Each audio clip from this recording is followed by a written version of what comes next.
വിശിഷ്ട വ്യക്തികളെ, ബഹുമാനപ്പെട്ട ഗുരുക്കന്മാരെ, എന്റെ പ്രിയപ്പെട്ട സഹപാഠികളെ, എല്ലാവർക്കും സ്വാതന്ത്ര്യദിനാശംസകൾ. ഇന്നത്തെ വിദ്യാർത്ഥികളാണ് നാളത്തെ പൗരന്മാർ. കേട്ടുപഴകിയ വാക്കുകളാണെങ്കിലും നമ്മളാണല്ലോ നാളത്തെ ഇന്ത്യയുടെ കരുത്തും സമ്പത്തും എന്നോർക്കുമ്പോൾ എനിക്ക് അഭിമാനം തോന്നുന്നു. ഭാവി ഇന്ത്യയുടെ അധികാര സ്ഥാനങ്ങൾ കൈയാളാനൊരുങ്ങുന്ന പുതിയ തലമുറയുടെ പ്രതിനിധി എന്ന നിലയിൽ ഈ സ്വാതന്ത്ര്യ ദിനത്തിൽ സ്വതന്ത്ര ഭാരത മണ്ണിൽ നിന്നുകൊണ്ട് ഭാഷയിൽ ഭാരതത്തെ കുറിച്ചുള്ള എന്റെ സ്വപ്നങ്ങൾ നിങ്ങൾക്കായി പങ്കുവയ്ക്കട്ടെ.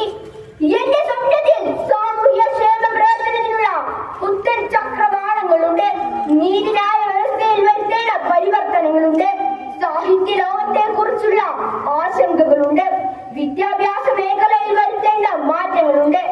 എന്തിനേറെ COVID-19 എന്ന മഹാമാരി മൂലവും ഇപ്പോൾ നമ്മൾ നേരിടുന്ന പ്രകൃതി ദുരന്തം മൂലവും ആകെ തകിടം മറഞ്ഞിരുന്ന ജീവിതത്തെ കുറിച്ചുള്ള പ്രതീക്ഷകളുണ്ട്. സ്വപ്നങ്ങളുടെ രാജകുമാരനായിരുന്ന മുൻ രാഷ്ട്രപതി APJ അബ്ദുൽ കലാമിന്റെ വാക്കുകൾ ഞാനിവിടെ ഉദ്ധരിക്കട്ടെ. ഉറക്കത്തിൽ കാണുന്നതല്ല സ്വപ്നം, ഉണർന്നിരിക്കുമ്പോൾ കാണുന്നതാണ്. അത് നമ്മുടെ ഉറക്കം കെടുത്തുന്നു. ഇന്ത്യൻ ജനതയെ സ്വപ്നം കാണാൻ പഠിപ്പിച്ച അദ്ദേഹം ഒരു ശാസ്ത്രജ്ഞനോ ഗ്രന്ഥകാരനോ രാഷ്ട്രപതിയോ മാത്രമായിരുന്നില്ല. ജീവിതം കൊണ്ടും വാക്കുകൾ കൊണ്ടും ഒരു കാലഘട്ടത്തെ തന്നെ പ്രചോദിപ്പിച്ച മനുഷ്യ സ്നേഹിയായിരുന്നു അദ്ദേഹം. സ്വാതന്ത്ര്യത്തിനായി പടവെട്ടി പോരാടി ജീവൻ കൊടുത്ത നമ്മുടെ ധീര ദേശാഭിമാനികൾ സ്വപ്നം കണ്ട ഇന്ത്യയിലാണോ നാം ഉള്ളത്? നിശ്ചയമില്ല. ലോകത്തിന്റെ മാറ്റത്തിനനുസരിച്ച് നാം ഒരുപാട് മാറിപ്പോയിരിക്കുന്നു. ഭാഷയുടെ മതിലുകൾ ഇടിയുകയാണ്. പ്രധാനമന്ത്രിയുടെ പ്രസംഗം ഡിജിറ്റൽ ഇന്ത്യ ഭാഷണി വഴി 22 ഇന്ത്യൻ ഭാഷകളിലേക്ക് തത്സമയം വിവർത്തനം ചെയ്യപ്പെടും. കാശ്മീരിലെ കുട്ടിക്കും കന്യാകുമാരിയിലെ മുത്തശ്ശിക്കും ഒരേ സ്വപ്നം ഒരേ ഭാഷയിൽ കേൾക്കാൻ കഴിയും. അതല്ലേ യഥാർത്ഥ ഐക്യം? ഇന്ന് ഇന്ത്യയിലെ സ്റ്റാർട്ടപ്പുകളിൽ 45% സ്ത്രീകൾ നയിക്കുന്നു. ISROയിലെ ശാസ്ത്രജ്ഞർ മുതൽ ഒളിമ്പിക്സിലെ കായിക താരങ്ങൾ വരെ പെൺകുട്ടികൾ മുന്നിലുണ്ട്.